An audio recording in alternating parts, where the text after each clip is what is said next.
Yılmanda.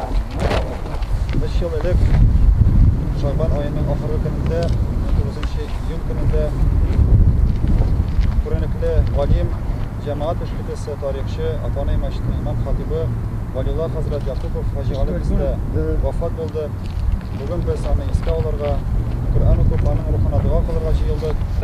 İman merkezinde yurttan var itip, ayakka bastırıp, bir kuruşlar işledi, kitaplar bastırı boyunca, mana şu dini mağlumatını halkka jetkiriu boyunca bir vakit men aytdым, Valiullah ne o kitaplarni ziragiratli qog'ozga chiqarib bo'lmaymi, so'ng ani mana bizda qortayapmiz, harfi vaqt qog'ozi sifatsiz deb Jalil Abidi mening bugun maqsadim buldiralgan xatni arab harfinden kirillitsaga ko'chirib kitapni chiqarib qoldiru, mana bir zaman kelir motor ettirib qog'ozlarga azir aybirni bostirurlar deb bu qo'ya borsada kuchga ko'tarib kitap olib qaytadilar. Ham men uning ma'lumotini shoq qotadirayim, nindi masalaga kirsanda bu ani biladir.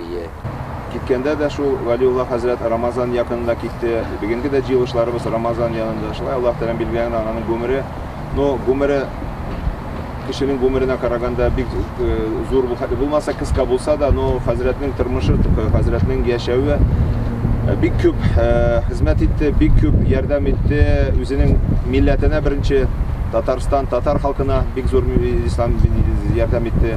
Elbette Valiullah Hazret gibi özünün fikrin yaxşı etip, to'la etip, teran etip, yurakka üzerlik aytadirgan men kitob o'qiganim yo'q. Ana mana bu dinimizda bo'lgan firkalarga qarshi ochiq ettirib aytuvi shunun kadar zo'r yordam etdi.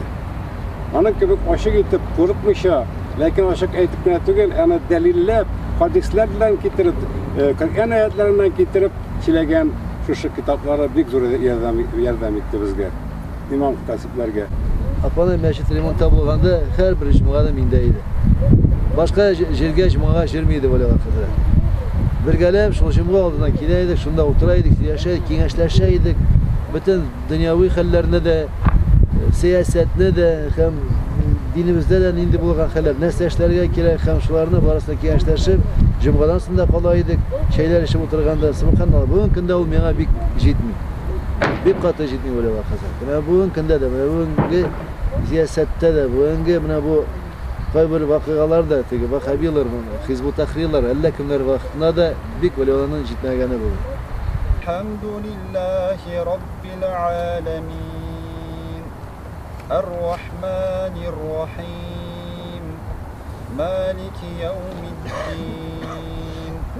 İyyâke na'budu ve iyyâke nesta'in. İhdina sıratal mustaqim. Hususan Rabbim Allah'ım Mahmud Babayoğlu Valiullah'ın bu dünyada bilmişe, kişilemişe, yalışmışa kılgan, barşağın akıllarını yarlık aslan gidi. Amin. Rabbena atina fid dünya hasenete ve fil ahirete hasenete ve qina gazabın nar bi rahmetike ya rahmanirrahim. Allahu ekber. Amin.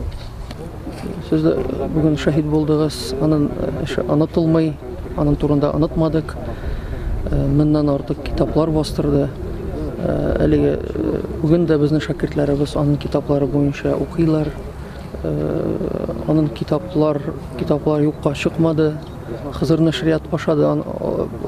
Başka bir sıfatta bu kitaplarını bastırığa tırışabız. Şimdi anın ruhu şad bulsun, oğlunu cennette bulsun. Kamil Hazret, Valiullah Hazret bitinde 3 yıl vafat buldu, halak buldu.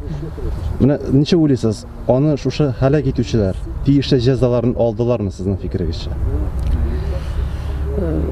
İnşallah, çünkü bu dünyada bulmasa da ahirette elbette bulacak. Çünkü Allah'ın gazabından kaçıp bulmayı.